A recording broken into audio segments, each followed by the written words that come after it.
Glenn, are you ready, buddy? Yep. I'm good. Thanks for being here today. As I stand in front of the city-county building behind me, I'm reminded that the people of Knox County bought that building with their tax dollars. They own that building. It belongs to them. The folks that work inside that building work for and in the best interest of the people of Knox County. The people of Knox County, all the people, should have a voice inside that building. Now, as you know, last night, the Republican Party of Tennessee held a meeting to explain some changes to their bylaws. After these changes, I am still a bona fide Republican, and they don't impact my campaign at all.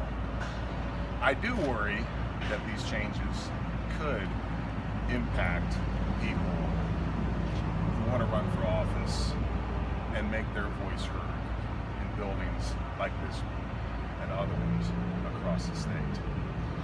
We should encourage people to take part in the political process and run for office if that's what they choose to do. Nevertheless, I don't think that the bylaw changes were targeted at any specific individual.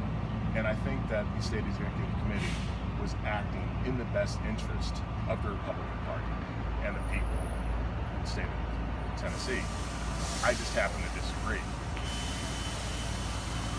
That's all part of it. And any disagreements that we might have, though, should be civil and they should be respectful. And in the end, what we should all remember is why we're Republicans.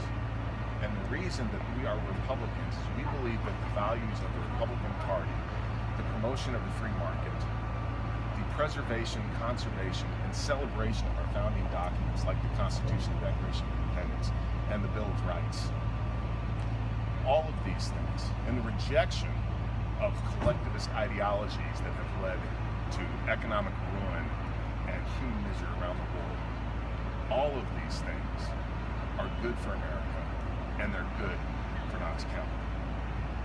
I think the State Executive Committee does a great job, and I look forward to working with my friends in the Republican Party to grow the party and to promote Republican values in the state of Tennessee.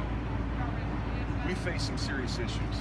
I'm very concerned about the opioid epidemic, the quality of our education system, and maintaining our competitiveness in a global economy. How are we going to deal with these issues? Despite the fact that they all are different, they do share a couple things in common. One thing is, we don't need to raise taxes to tackle these issues. Folks would be surprised at how many so-called fiscal conservatives tell me that we have to raise taxes. Why? Because the county hasn't had a tax hike in forever. Well, I believe that knee-jerk calls to raise taxes are intellectual sloth and laziness.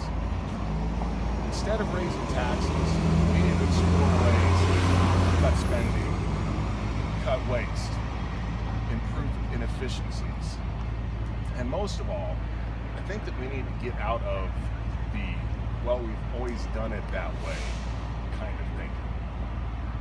Sometimes we do things a certain way because that's the best way and it works. Sometimes we do things a certain way out of habit, and there are better ways, more effective ways, less expensive ways of dealing with problems. Just because something is familiar doesn't mean that that's the best way to deal with things. The second thing that these issues all have in common is that we're not going to solve them, be able to deal with them by tearing each other down. Therefore, I will continue to run a positive campaign. My opponents and I differ on policy, but I have no desire, I reject attacking them as human beings. They don't deserve it, their families don't deserve it, and the people of Knox County don't deserve it. In fact, when this thing is all over, no matter the outcome, I look forward to working with my opponents to make Knox County the best place that it can be. And I hope that all of us continue to contribute to our community to make it the best that it can be. Because that's my goal as mayor, to make Knox County the best that it can be, an example to the rest of our region and to the rest of the country what we can do when we put our minds to it and when all of us work together. Thank you. Are there any questions? I guess the reason you had this press conference was to talk about last night issue. What are some of the issues that you might not agree with? I think at this point in time, it was brought up that the bylaws hadn't been changed in 25 years. I think that when people make the decision to run for public office, we should encourage that. Yes, we want to make sure that they're Republicans, but we also don't want to make people feel like they're not welcome. It's extremely hard for anyone to run for public office, especially someone that's running for the first time. And instead of making it harder, instead of making it more difficult for them to have their voices heard in that building by running for office, we need to encourage them to do that. And I'm afraid that these bylaws would make that harder for some people. What was some of the what were solutions that you would have to not change the ones that you don't? I would have just kept the old bylaws in place. I don't feel that they need to be strengthened, because I do feel that alienates some people, especially if you look at the demographics of the last election. Young people supported Hillary Clinton, frankly, and that's something that we're going to have to deal with. Is we're going to have to bring young people into our party. And how do we do that? Well, we need to make them feel welcome as much as possible. So I don't know that saying, well, if you voted Democrat, say 6 years ago, I don't necessarily know that makes people feel welcome as well.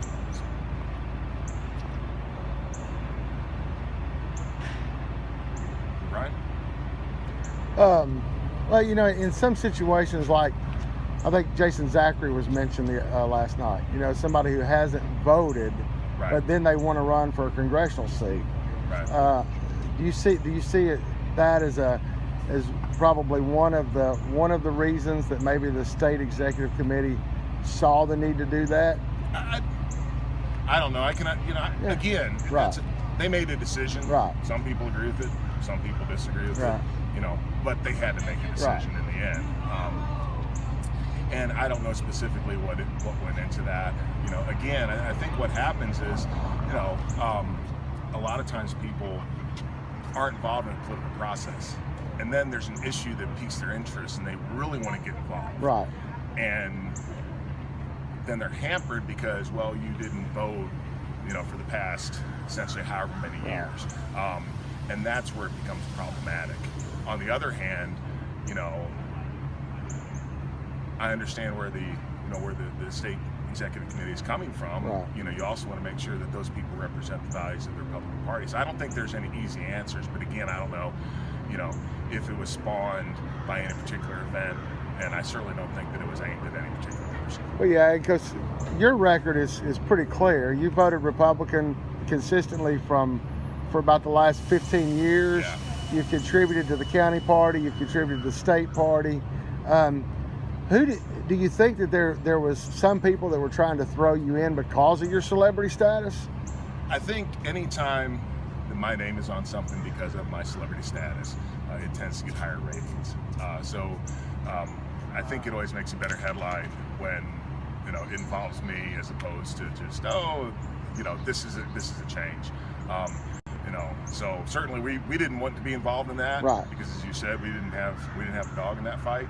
And then we sort of got dragged into it, and I would see the newspaper and go, okay, but I think that was one of those instances where maybe my name was mentioned quite a bit, because some people did have questions and probably made a better story. How about the fact that some people, maybe your opponents, maybe people on the far left, want to try to portray Glenn Jacobs as the character Kane that is portrayed on the WWE right, on TV? I mean, right. Well, look, if Kane was running for office, I wouldn't vote for him because he's really mean and doesn't have much political couth. But we're different people, Right. and it is a character that play. Just like, you know, just like Robert De Niro is not the range in real life, and Anthony Hopkins is not Dr. Hannibal Lecter in real life. I'm a person that's character on TV. And Tom Hanks is not Forrest Gump. No. Good. Anybody else? I think we're good.